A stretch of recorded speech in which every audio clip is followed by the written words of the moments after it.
When retired oil magnate Charles Whitmore invited little Emily Johnson to play chess in his sunlit library that morning, he thought he was simply being kind to his maid's quiet daughter. But he had no idea he was about to meet a mind that would humble him like no Wall Street deal ever had. Charles had spent decades building empires surrounded by men who praised his every move.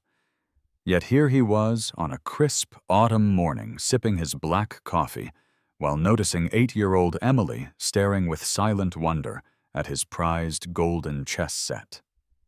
Her mother Gloria was polishing the shelves nearby, nervously glancing at her daughter, silently pleading with her not to touch anything.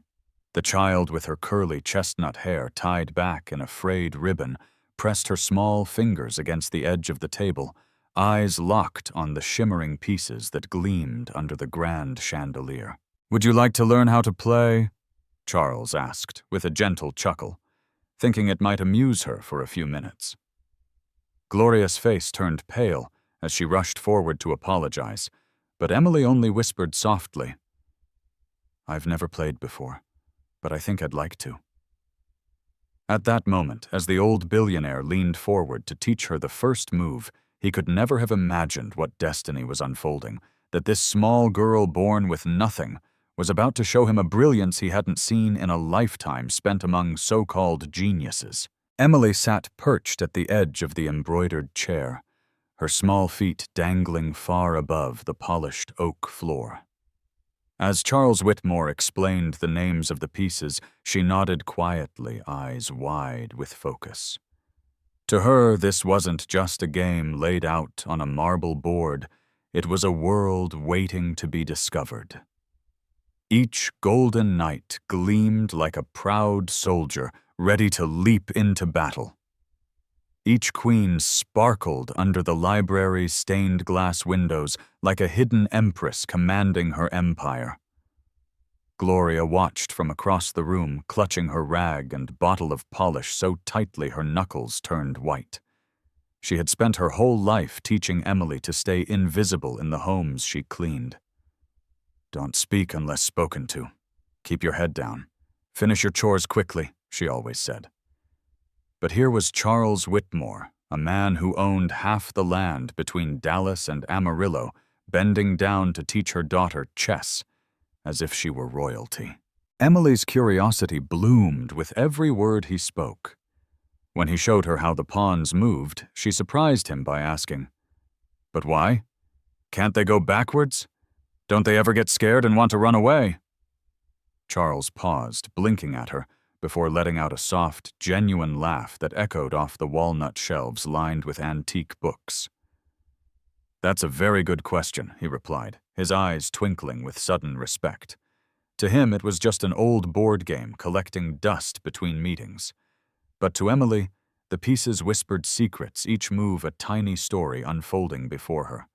She reached out hesitantly, tracing her finger along the marble squares, feeling the cold smoothness beneath her trembling touch. In that quiet morning light streaming through the library windows, Charles saw something shift in Emily's gaze. Something bright and hungry, a flicker of genius so rare that it sent a shiver down his spine.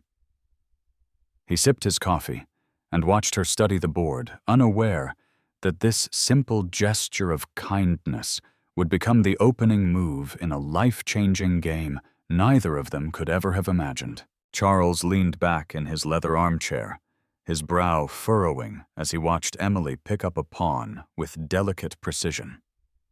"It can only move one square forward, except on its first move when it can move two," he explained, expecting her to nod politely and place it back down. But instead, Emily tilted her head and said almost to herself, "And it attacks diagonally, right? Because it's brave when it's threatened." Charles blinked. He hadn't mentioned that yet. A slow smile crept across his lined face as he realized she hadn't just heard him, she understood the board as if it were speaking directly to her. Gloria froze mid-wipe on the bookshelf, staring at her daughter with disbelief and a rising sense of worry. She had always known Emily was quick with numbers and patterns, but this was something deeper, something powerful. The little girl's mind seemed to dance across the board, seeing not just where each piece stood, but where it wanted to go, what it longed to protect, and how it could strike with quiet purpose. Charles moved on, showing her how the knights jumped in L shapes, how bishops sliced diagonally like silent assassins, how the rooks marched with unwavering strength guarding their kingdom's edges. Each time he finished explaining, Emily would softly predict the next move, or ask questions that revealed an intuitive understanding far beyond her years. Her eyes shimmered with excitement as she pieced together strategies, imagining grand battles between golden armies and silver defenders. "It's like a secret code," she whispered, her voice trembling with wonder. Charles felt something shift inside him, a stirring he hadn't felt since his own children were young, when he believed in possibility, before life became contracts, oil leases, and asset reports. In that quiet library filled with the scent of old books, fresh polish, and morning coffee, Charles Whitmore felt the weight of his years lift slightly. Before him sat a child who saw a simple chess set not as decoration or entertainment, but as a living universe waiting to be conquered. And in that moment he realized that for the first time in decades, he was no longer the teacher in the room. He was witnessing a miracle, unfolding a mind untouched by pride or greed, guided only by a pure, unstoppable brilliance that could not be contained. The following afternoon, when Gloria and Emily arrived at the mansion, Charles Whitmore was already waiting in the library, the golden chess set gleaming in readiness under the chandelier's warm glow. Gloria hesitated at the door, clutching her cleaning caddy to her chest. She worried this was becoming an indulgence, that Emily would forget her place and hope for things life could never give her. But Charles waved them in with a smile. "Come on in, Emily," he said gently. "We have a game to finish." Emily's face lit up like a sunrise breaking over dark hills. She ran to the table, her braids bouncing behind her, and slid into her chair with reverence, her small hands already poised above the board, as if greeting old friends. They began to play, and within minutes, Charles realized that yesterday's wonder was no fluke. Today, Emily saw moves 4 steps ahead. When she placed her bishop to trap his rook, he let out a quiet whistle of surprise. Her tiny face flushed with concentration, lips pressed together, as she calculated, her eyes darting across the marble squares with the silent precision of a hawk, scanning a field for prey. Gloria watched from the doorway, torn between pride and fear. She knew the way the world treated girls like Emily, girls who dared to shine too brightly. She had spent years teaching her daughter to stay small, unnoticed, safe. But now she saw that safety was no longer an option. Emily's mind was too vast to be hidden forever. Charles leaned forward, studying her intently, the lines on his forehead deepening with each move she made. This little girl, dressed in faded jeans and hand-me-down sneakers, was defeating him not with luck, but with intention, planning traps, creating strategies, reading his moves as if she could see directly into his aging thoughts. Each time he captured one of her pieces, she didn't flinch. She only recalculated with that quiet determination reserved for those who are born to conquer. As the autumn light faded outside, and the library shadows grew long and golden, Charles felt the truth settle over him like a revelation. This was no ordinary child. This was a prodigy, and if life didn't steal her brilliance away, she would change the world. That evening, after the chess lesson, Emily sat in the back seat of her mother's old Ford Taurus, staring out the window at the fading crimson sky. Her fingers traced invisible moves on her denim skirt pawn, to E4 knight, to F3 bishop, to C4, as her mind replayed each strategy Mr. Whitmore had taught her. Gloria glanced at her daughter through the rearview mirror, her eyes heavy with worry. The sun's last rays caught the edges of Emily's curls, turning them into a copper halo that made her look older, wiser, almost ethereal. Mama Emily whispered softly, her voice barely louder than the hum of the car engine. "Do I look like him?"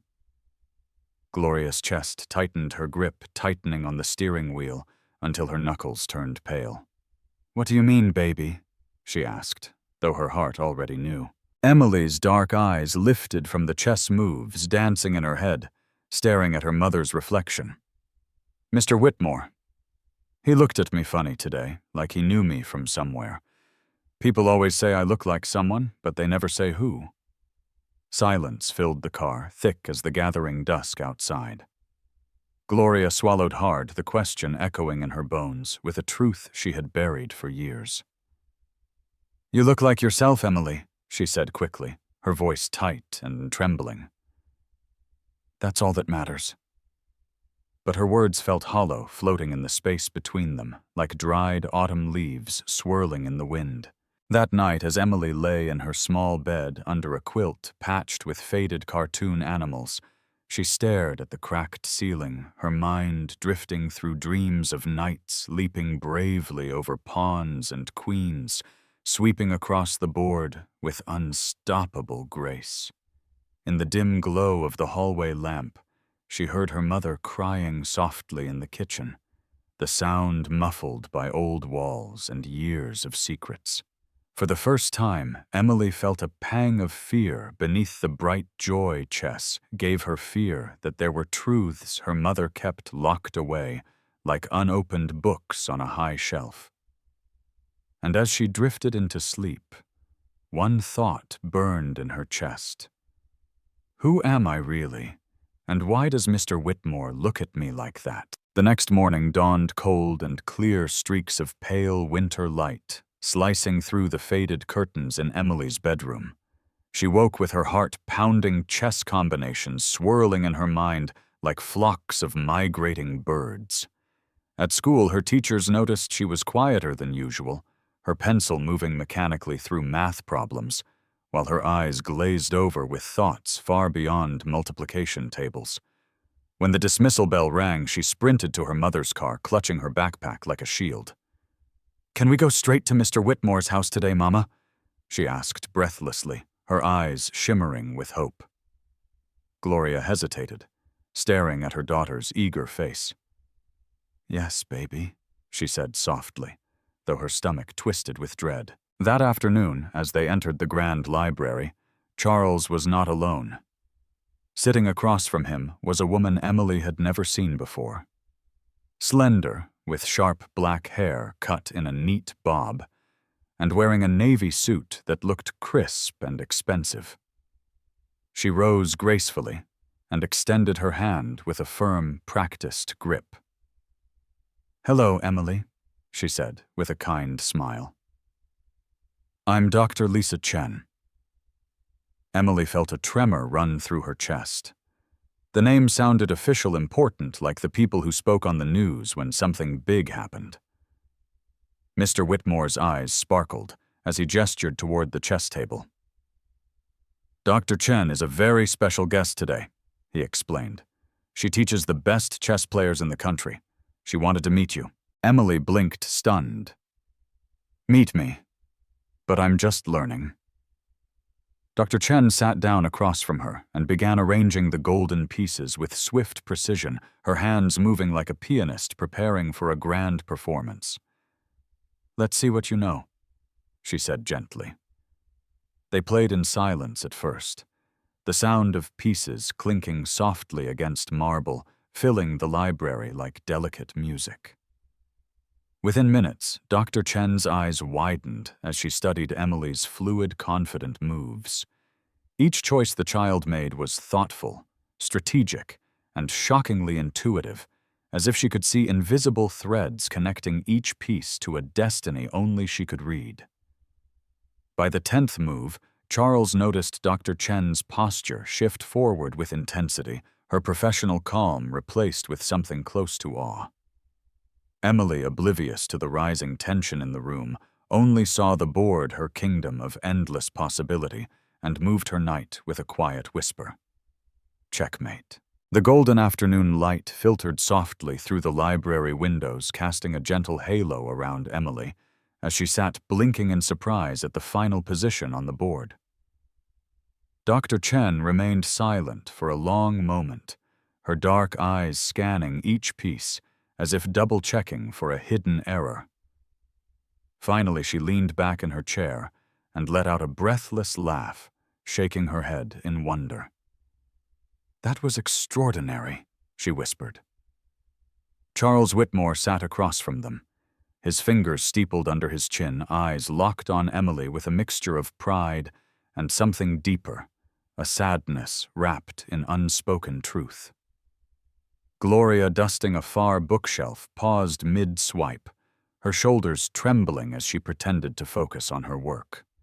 She knew this day would come, though she had prayed it never would. Dr. Chen turned to Charles, her voice low but urgent. "Where did she learn this?" she asked, gesturing to Emily, who was now fiddling shyly with a golden pawn. "She's never had a lesson," Charles replied, his voice rough with emotion. "I only taught her the basic moves last week. Everything else she just sees." Dr. Chen's gaze softened as she studied Emily's small face, flushed with the innocent pride of a child who had no idea she was doing the impossible. "She's a natural," Dr. Chen murmured. "No more than that. She's a prodigy. With proper training, she could be one of the greatest players this country has ever seen." Emily's eyes widened at those words, but before she could ask what they meant, Charles spoke, his voice trembling slightly. "Emily," he said gently, "do you ever wonder why I wanted to teach you chess?" She looked up at him, confusion clouding her bright gaze. Because I wanted to learn," she replied, her voice small. Charles swallowed hard, leaning forward, his gray eyes glistening with unshed tears. "No, sweetheart. Because the first time I saw you looking at this board, I saw myself. And—" He paused, the words catching in his throat, as Gloria froze behind the shelves, silent tears streaming down her face. "Because you're my daughter." In that instant, the ticking grandfather clock in the corner seemed to stop the golden library, suspended in a silence so heavy it pressed against their hearts.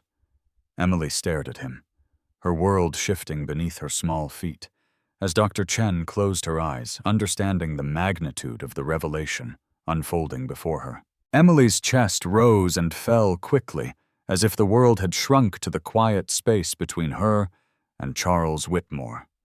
The library, with its towering bookshelves and glowing chandeliers, blurred at the edges of her vision.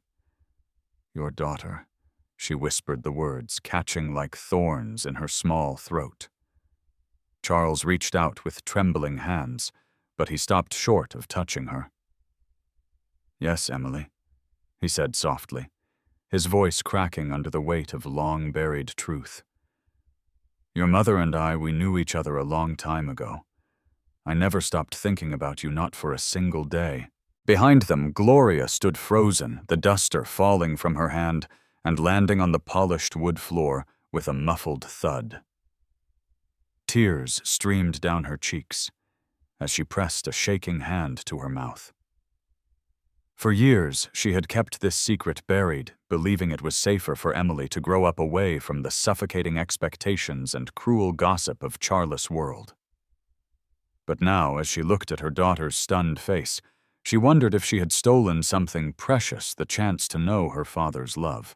Emily turned back to the chessboard, her eyes filling with tears as she traced the golden queen with trembling fingers.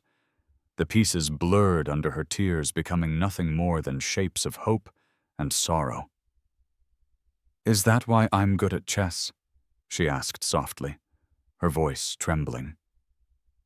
Charles gave a choked laugh that was half sob, half wonder. "You're good because you're brilliant, Emily, But maybe it's because we both see the world in patterns and possibilities. Silence settled between them, heavy but gentle, like the quiet snowfall outside the mansion's tall windows. Dr. Chen looked away, giving them the dignity of privacy, her own eyes shining with emotion. In that moment, as Emily's tears dripped onto the marble board, she didn't fully understand what being his daughter would mean for her life. But she knew deep in her small and fearless heart that something had shifted forever, like a single move on a chessboard that sets into motion a game no one can ever take back. Over the following weeks, the mansion library transformed from a silent shrine to polished books into a living stage where brilliance bloomed each afternoon. Emily returned every day after school, her backpack still heavy with homework, but her heart alight with anticipation. Charles Whitmore would already be waiting, the golden chess set arranged perfectly under the chandelier's gentle glow.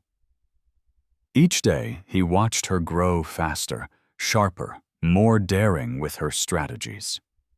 What began with simple two-move traps quickly evolved into elaborate combinations that left him leaning back in his chair with a stunned laugh. On the 15th day, as the winter sun dipped below the sycamores lining his estate, Emily whispered, "Checkmate," in a tone so soft it was almost prayerful. She blinked at the board in disbelief, her small fingers trembling above the queen she had just moved to seal her victory. Charles exhaled shakily, a tear slipping down his lined cheek, as pride and something deeper, almost holy, filled his chest. "You did it, Emily," he whispered, his voice breaking, as he reached out to gently squeeze her hand. "You beat me. And it wasn't luck. You saw that win 5 moves ago." Emily's lips curled into a smile so wide it seemed to stretch her whole being open to the light streaming in from the tall library windows. "Can we play again?" she asked, her voice bubbling with joy. "As many games as you want," Charles replied, his voice husky with tears. That evening, after Gloria and Emily left the library, felt emptier than it ever had before. Charles sat alone, his eyes locked on the golden king lying toppled on the marble board. With trembling fingers, he dialed his phone. "Dr. Chen, it's Charles Whitmore," he said hoarsely. "I need you to come tomorrow. There's a child you must see. She's the kind that only comes along once in a lifetime." As he hung up, he pressed his hand to his chest, feeling a warmth there that went far beyond pride or victory. For the first time in decades, the grand old man felt his life expanding with meaning again, not because of his wealth, but because of a little girl who carried half his heart and an entire universe in her mind. The next month brought a new dawn for Emily and her mother. With Dr. Chen's guidance, Emily entered her first children's chess tournament in Dallas, her small figure dwarfed by older competitors in crisp blazers and polished shoes. But when she sat before the board, the room faded away.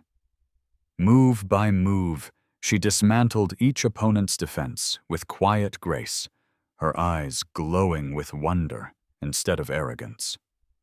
When the final match ended and the referee declared her the youngest champion in tournament history, she didn't raise her fists or boast. She simply turned to the crowd searching for Charles and Gloria and smiled with tears streaming down her cheeks. That evening, as they drove home under a velvet sky pin-pricked with stars, Charles whispered, "You've changed my life, Emily. You've given it purpose again." Emily curled up in the back seat, clutching her trophy to her chest, and drifted into sleep with a smile. Sometimes the greatest gifts we leave behind aren't measured in money or property, but in the lives we nurture and the dreams we protect. Just as Emily's genius lit a new purpose in Charles' final years, Our smallest acts of kindness can become the spark that ignites another's destiny. If this story touched your heart today, let us know in the comments. Have you ever helped someone discover their hidden talent? We read every story you share. And if you want more inspiring tales like this, remember to like, subscribe, and share this channel with friends who believe that real wealth lies in love, dignity, and lifting others higher.